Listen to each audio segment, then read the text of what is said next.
Good afternoon, everyone. Welcome to another edition of Employment Law Q&A with Samfiru, Tumarkin, LLP. My name is Alex Lucifero. I am a managing partner with the firm's Ottawa office. I'm an employment lawyer. Despite my casual look today in a polo shirt here, I am an employment law professional, an employment lawyer, and I'm here to take any and all questions when it comes to your workplace. Like I said, this is a live Q&A with an employment lawyer. We are here to resolve your workplace problems, to get your questions answered when it comes to problems within the workplace, whether that be a difficult boss, a temporary layoff, maybe your employer is asking you to accept a pay cut or asking you to accept a different position when it comes to your employment, or maybe you've been let go from your employment. Maybe your employment has been terminated, you've been offered a severance package and you don't know what to do. Well, you are in the right place. This is the place to get those kinds of workplace questions answered. And again, this is a live Q&A show. There is no show without questions from our viewers, so do not be shy, do not be bashful. Please ask your questions online. I'm here for the next half an hour to get those questions answered. I promise you, if you are dealing with a difficult situation at work, if you are struggling with one thing or another when it comes to your employment, I guarantee you that there are hundreds, if not thousands, of other employees out there that are dealing with the exact same difficulties, with the exact same problems. So not only will you be helping yourself when it comes to your workplace problems, you'll also be helping other individuals with their problems as well. A couple of contact pieces of information if you want to contact us off air. So maybe your question is a little too difficult, or maybe it's a little too confidential, and you want to just reach out to us privately. You should be emailing us directly at help@employmentlawyer.ca. This should be the main way in which you can get in touch with us. Send us a quick email at help@employmentlawyer.ca. Give us a brief description about the situation you're dealing with. Leave us a contact number so we can give you a call, and we will reply to you either by telephone or by email. I promise you, someone will get back to you if you email us at help@employmentlawyer.ca. The other contact information I can provide is our website, employmentlawyer.ca. www.employmentlawyer.ca is our email, or excuse me, our website. There's a ton of resources on the website. If you're dealing with issues with respect to COVID-19 in the workplace, can your boss force you to be vaccinated? Can you be temporarily laid off because of COVID? We have a ton of articles, a ton of resources on those very questions and a bunch of others related to employment law on the website. You can find all of our contact information for all of our lawyers on the website as well. It's a great resource. If you're just looking for a place to start for some basic information, employmentlawyer.ca is the place to reach us. I see a couple of questions already coming through, and that's absolutely great, guys. I wanted to talk about a very hot button topic today, and that's vaccines in the workplace, and whether an employer can force an employee to be vaccinated or not, whether an employer can bar you from the workplace if you're not vaccinated. It's an extremely important subject. It's also a very complicated subject, at least here in Ontario and in Canada more generally. So if we have some time today, I'm happy to touch on the subject of vaccines in the workplace, but questions are the priority, and questions are what we are here for. So let's get cracking with all of your questions. Again, guys, feel free to ask away. More than happy to stick around as long as need be to get those questions answered. So let us go. Mark is first in line, and Mark asks, my employer has moved me to a whole new position that I don't really have any training for. I never signed an employment agreement, though. Is there anything I can do? Excellent question, Mark. And again, it's a very topical question when it comes to COVID-19, when it comes to either employees returning from a temporary layoff, or just a lot of the changes that our employers are now making in response to the changes in the economy because of COVID, a lot of employers are restructuring. A lot of employers are trying to minimize staff and try and find more efficiencies in the workplace. And that's coming with changes to employees' positions. And here's what I can tell you, Mark. An employer is not allowed to make a significant or a substantial change to the terms of your employment without the employee's consent.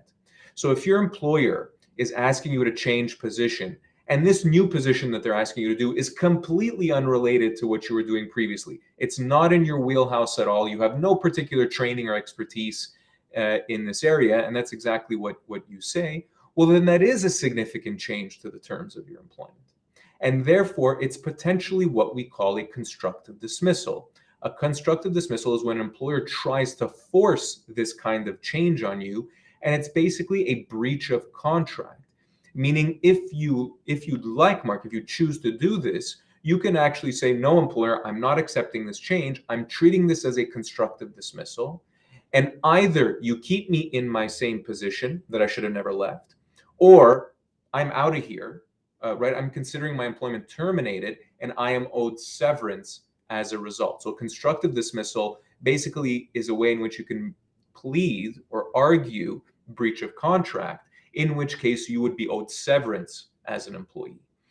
So what I would suggest you do, Mark, is listen, before you tell your employer anything, and I would say even before you accept this new position, right, you need to get legal advice. We need to find out, A, whether this is indeed a significant change to the terms of your employment. It certainly sounds like it is, but the devil's always in the details.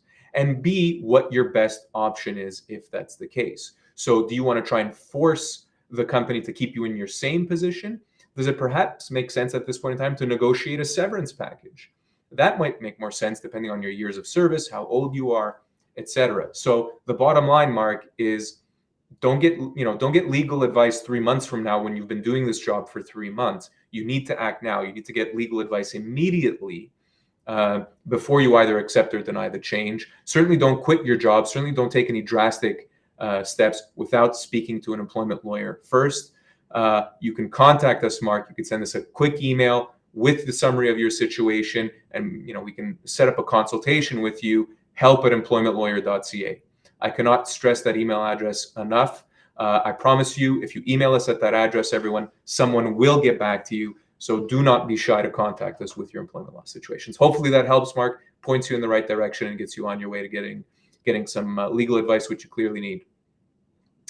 All right, Susan asks, will the court be sympathetic with employees self-representing? Good question, Susan. I guess it depends on what level of court you're talking about. In Ontario, and I'm a lawyer that's licensed in Ontario, guys, so I cannot really provide any information or give any other advice with respect to other jurisdictions, but certainly in Ontario, in small claims court, meaning in a court where a claim is limited to a maximum of $35,000. Yes, Susan, the court will have sympathy for self-represented litigants, because that's exactly what small claims court is for. And it's actually geared towards self-represented litigants.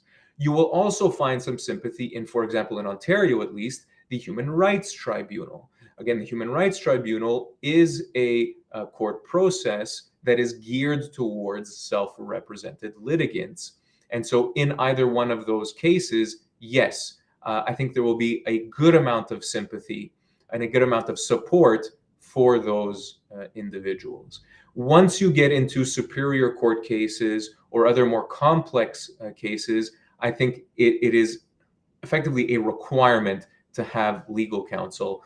Otherwise, I think it becomes very difficult to navigate that process, at least navigate it properly, Susan. So certainly if you have a superior court action, at least in Ontario, then I would encourage you to seek representation.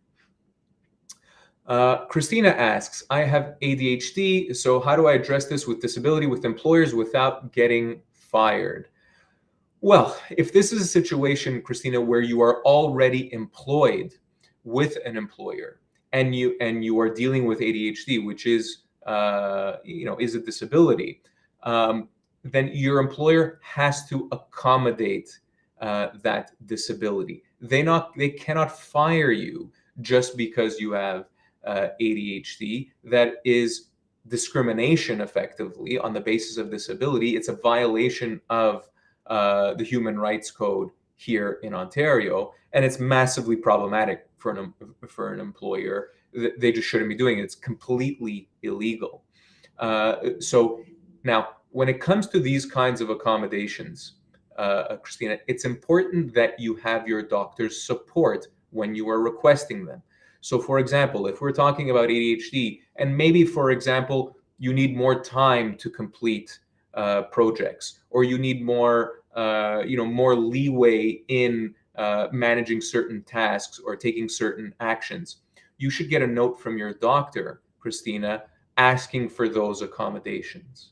So it's not up to you necessarily to set what accommodations you need. I mean, you can certainly consult with your doctor about them, but your employer doesn't have to take your word from what you need or don't need when it comes to managing your disability in the workplace.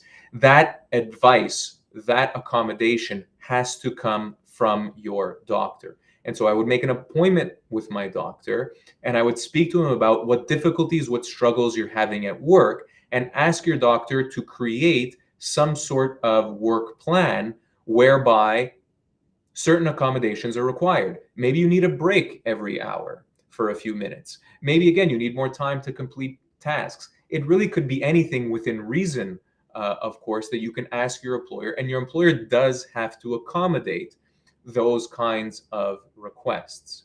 An employer can only refuse accommodation if it causes what's called undue hardship. And undue hardship is a very, very high bar. I mean, it has to basically be impossible for an employer to accommodate you in order for them to say no. So if it's about taking more breaks than usual, or these kind of smaller accommodations because of your situation, get your doctor support, get that note from your doctor to your employer, and they have to accommodate you.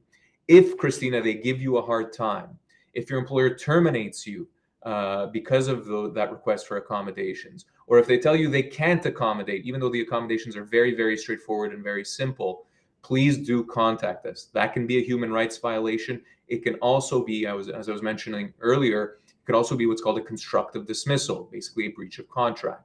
So if you're having any difficulties with your employer in that respect, don't be shy to reach out to us.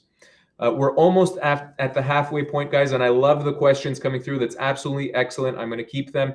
If I don't answer your question, you can repost them. I actually can lose them sometimes in my feed, so don't be shy to ask a question again. If it hasn't been answered, you can pop it right back up. My name is Alex Lucifero. Again, I'm an employment lawyer with Samfiru, Tumarkin. This is a live Q&A, and here to take all questions and hopefully resolve some of your workplace problems. All right, next, Mina asks, can you complain to human rights, especially if you're unionized but missed the date to file grievances? I suffered from post-concussion syndrome due to a work injury. As a unionized employee, Mina, the starting point is all claims, all issues with your employer have to go through your union. So if you have missed the date to file a grievance, that is potentially problematic, because it's likely that your union won't then be able to assist you. Now, there have been other cases, and actually there was a recent case in Ontario where a unionized employee was able to file a human rights complaint outside of the union process. So actually, to your point, Mina, a human rights complaint may be possible here, although keep in mind there are limitation periods when it comes to human rights claims as well. It's typically 1 year, but you want to make sure that you get advice in a situation like that, depending on the province that you're in, depending on what your situation is. But a human rights claim is a possibility. David asks, do you have to tell your disabilities to your employer? Excellent question, David. This is actually something we get very, very often, especially when it comes to interviews and applying to applications. Do you have to disclose a disability to a prospective employer or to your employer? The short answer, David, is no. You do not have to disclose your disability to your employer in either the application process or even during the course of your employment, but there's one major, major exception. If your disability affects your ability to do your job, if potentially your performance is going to suffer, or you're going to have other issues, maybe with attendance or whatnot, when it comes to your disability, well, then of course you need to disclose the disability to your employer, because they need to know the reasons why you require some particular accommodations. So when it comes to requesting accommodations in the workplace, yes, your employer does need to know your disability. It doesn't necessarily need to know what the diagnosis is. So it doesn't have to know every single detail about your disability, but it needs to know what your limitations are, and what therefore accommodations are required when it comes to the workplace. So that's really the reason why an employer would need to know about your disabilities, is in order to accommodate you. Other than a scenario like that, no, they don't need to know. So, in short, if it's affecting your job, you should be having a conversation with your employer about how they can accommodate whatever health issues you're dealing with. And that can be mental or physical, for the record. Both apply, both are the same. And in both cases, you do need your doctor's support in requesting accommodations from your employer. All right, guys. Sonia asks, speaking of constructive dismissal, you work from home prior to COVID 4 days a week. CEO has implemented a mandatory back to the office in October, regardless of what our work situation was prior to COVID. I'm just going to fast forward here. Sonia, would it be a constructive dismissal if it is not impossible for most to be in office? So interesting, very, very interesting situation, Sonia. And you really hit the nail on the head when you say, well, if prior to COVID you were working 4 days a week, why should that change now because of this new mandatory back in the office program? So there is a little bit of a discrepancy there. Really, there's no reason why your employer should be asking you to work, for example, 5 days in the office when you were only working 4 days prior. Your employer can still revert back to normal, to be clear, Sonia, and ask you to come into work those 4 days. Right? It's that 5th day that is potentially problematic because, again, it wasn't a term of your employment previously. Now, the kicker is that a significant change? Because remember, constructive dismissals can only happen when it's a significant or substantial change to the terms of your employment. And so the point we would have to make is, well, asking you to go into work 1 more day a week, 5 instead of 4, is enough to trigger a constructive dismissal. Quite frankly, Sonia, I think that might be a bit of a difficult argument. At least it's vague as to whether that would be a constructive dismissal or not. But that's not to dissuade you from, I think, taking the initial position that you want to take, which is, I think, stressing to your employer that, there's no reason you should be working 5 days in the office when you only ever worked 4. And I would, I would draw a line in the sand on that issue, Sonia, respectfully and professionally, of course, but see what your employer says, right? Make an issue of it, kind of stand firm on that position, and perhaps they back down, or perhaps they offer some sort of alternative arrangement. Try and think of things. Oftentimes, these situations, okay, so you're saying you were only in the office 1 day per week prior to COVID. Excuse me. So again, yes, the same logic applies. And in that case, if it's 1 day a week to 5 days a week that they're asking you to go in, well, then I would say, yes, it is likely a constructive dismissal at that point in time. It's almost 100% change, right? I mean, it's 5 out of 5 days as opposed to 1 out of 5 a day. So that is likely a significant change, especially if the commute is significant. So the advice remains the same, Sonia. I would professionally, respectfully draw a line in the sand with your employer and say, I'm sorry, this is not something I agreed to. I'd like to go back to the terms of employment I had prior to COVID. See what they say. If they give you a hard time, if they give you an ultimatum, and they say, I'm sorry, Sonia, this is it, too bad, or you can resign if you don't like it, give us a call or send us an email. Again, help@employmentlawyer.ca is the email address. Let's have a chat and let's strategize about what we can do here. Again, this may very well be a constructive dismissal situation, Sonia, if they're asking you to go into work 4 more days a week than you otherwise were prior to COVID. All right, everyone, let's keep it moving. Maria asks, you have permanent limitations now after slip and fall at work and not being able to do your pre-injury duties. Your employer wants to put you in a return to work transitional program through WSIB, but won't fire me. That sounds about right, Maria. Actually, an employer cannot fire an employee who is dealing with a return to work from a medical leave of absence from an injury. So your employer shouldn't be firing you, Maria. They're actually not allowed to under the WSIB. And I would accept any and all assistance that you can get through the WSIB or through your employer with respect to maybe some sort of career transition or return to work plan. If your employer does fire you, that is a red flag, Maria. They really shouldn't be in the situation that you're in. And they should be really accommodating as best as possible with the assistance of WSIB. Brendan asks, when the infectious disease emergency leave gets lifted, when do employers have to bring back their employees? Great question, Brendan. It's been an ongoing topic since the start of COVID. It's been very difficult for a lot of employees who have been put on basically temporary layoffs, what in Ontario are being called these infectious disease emergency leaves. And employees have really been in limbo because these leaves have been extended. They were supposed to expire last September, and then in December, and then in the spring, and then in the summer. And now they've been extended to this September 2021. And I mean, the short answer to your question, Brendan, is employers should be calling employees back to work immediately. Because once the infectious disease emergency leave ends, well, an employer can potentially try and claim that that employee is still on temporary layoff. But keep this in mind. I mean, for all of you out there that are in the non-unionized sector, temporary layoffs are not something you just have to accept as an employee. You can actually contest the temporary layoff, and most temporary layoffs are in fact permanent terminations. They're actually out and out terminations of employment. So if your employer doesn't call you back to work immediately once the infectious disease emergency leave ends, it basically means that they're keeping you on temporary layoff, and that's not a situation that you want to accept.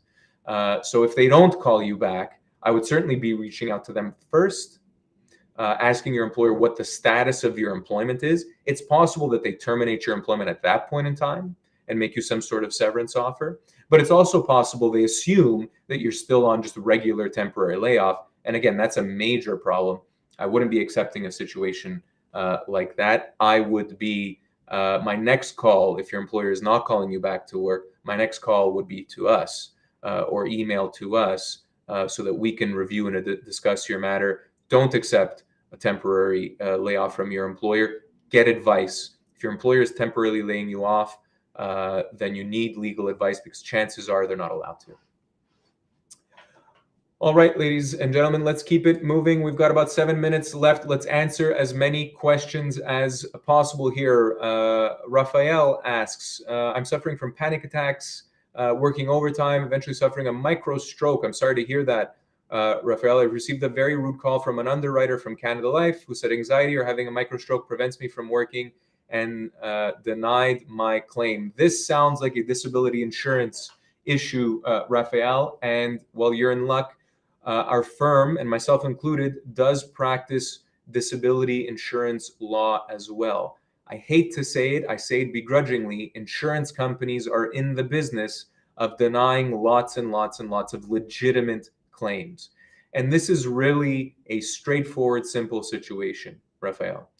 If you have your doctor's opinion, and preferably you have not only your family doctor, but also some sort of specialist assisting you with your health situation, if you have support from your doctors in confirming that you are medically unable to work, Canada Life should not be denying your claim. It's really that simple. If you have medical opinions confirming that you're not able to work, you should be receiving disability insurance benefits. That is the test.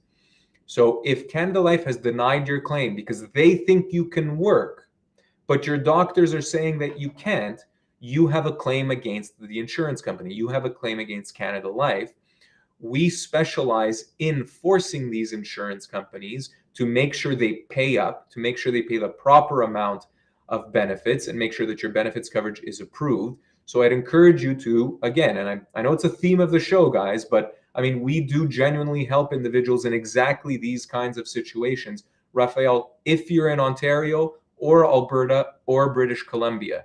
We operate in those 3 provinces. If you are in any one of those provinces, contact us, help@employmentlawyer.ca.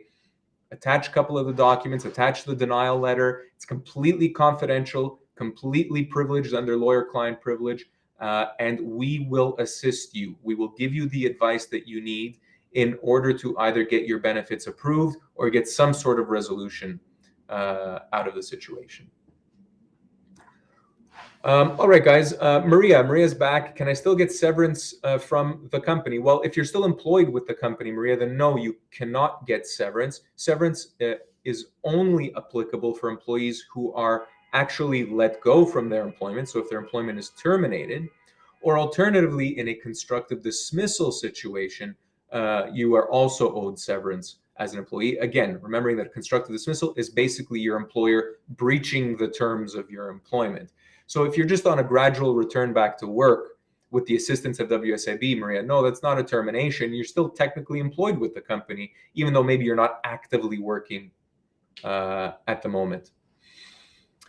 Mina asks, can your employer question your medical diagnosis and comment on the diagnosis, such as how come you are not recovered?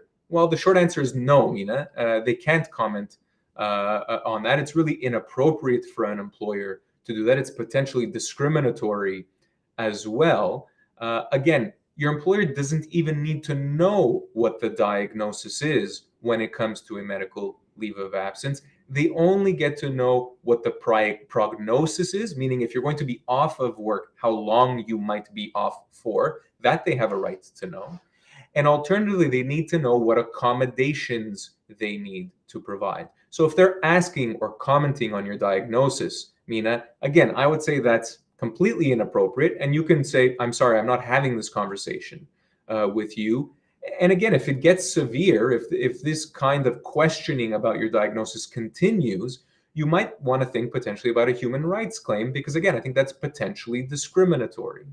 Again, if we're talking about the Human Rights Code in Ontario, certainly inquiring about one's medical disability and potentially, punishing an employee or treating an employee differently because of their medical condition is discrimination, is a human rights violation, and again, it's potentially problematic.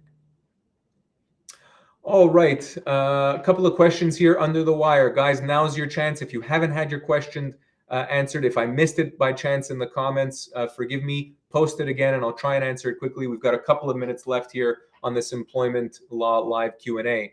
Kevin asks, I'm a full-time office worker. If there is an internal posting for a position that is a one-year contract, what are my options after the year? Will I get severance? Great question, Kevin. It's a little difficult when it comes to fixed term contracts. So if this is a one-year contract and your employment is coming, or the position is coming to an end definitively at the end of that 1 year, there's potentially an argument there that you're not owed severance because you effectively have notice that your employment is coming to an end at the end of that fixed term. Now, your situation sounds like you're already employed with the company and you're just kind of adding a one-year contract at the end of that, so you have previous years of employment. Or perhaps, for example, if an employee has signed multiple year-long contracts and you've been employed with the company for 3 years, but every year they have you sign a one-year contract, well, in those kinds of cases, yes, I think you would be owed severance at the end of that period because it's unclear as to whether your employment is coming to an end or not at the end of that contract. So, Kevin, if your employer makes it abundantly clear to you that come the end of this contract, that's it, you're done, you're not going to be employed with this company any longer, there's potentially an issue there when it comes to severance. But if that's not the case and you're a several long year employee and you have an expectation that your employment will continue at the end of that contract, well then yes, you would be owed severance because again, you're a longer term employee than just that 1 year fixed period. We can contrast that with an actual, let's say 1 year employee who signs up with the company for only 1 year, and that's all that the contract says. In a situation like that, no, the employee is not owed notice at the end of that period. You effectively received notice of your termination when you signed the contract and agreed to the contract at the start. All right, last question here, although it's 2:30. David asks, is it common for workers who left an abusive company to continue to get harassment from supposedly company? I'm not sure I answer or understand rather the question, David, fully. Listen, it's not common at all for an employee to have to deal with an abusive company, right? And we shouldn't make that common at all. I want to be clear that no employee has to suffer harassment or abuse or bullying in the workplace. Whether we are in Ontario or in any other province in Canada, employees have the right to be free from that kind of harassment, free from that kind of abuse and bullying, whether it's a current employer or a former employer. Don't be shy as an employee to stand up for your rights when it comes to your health and safety in the workplace. And being harassed, being bullied, being abused in the workplace is a problem when it comes to health and safety in the workplace. It is a question of employee health, and there's just simply no room for it. So thank you all very much for tuning in. We are out of time, unfortunately. I always enjoy these live Q&As. Again, my name is Alex Lucifero, employment lawyer with Samfiru Tumarkin, LLP. Thank you so much for joining us. We will catch you next time. I believe there's another live Q&A coming up tomorrow, Friday, August 13th, and we have a bunch of these going through the week. It's been great. Everyone have a great rest of the week and weekend, and we will catch you here next time. So long.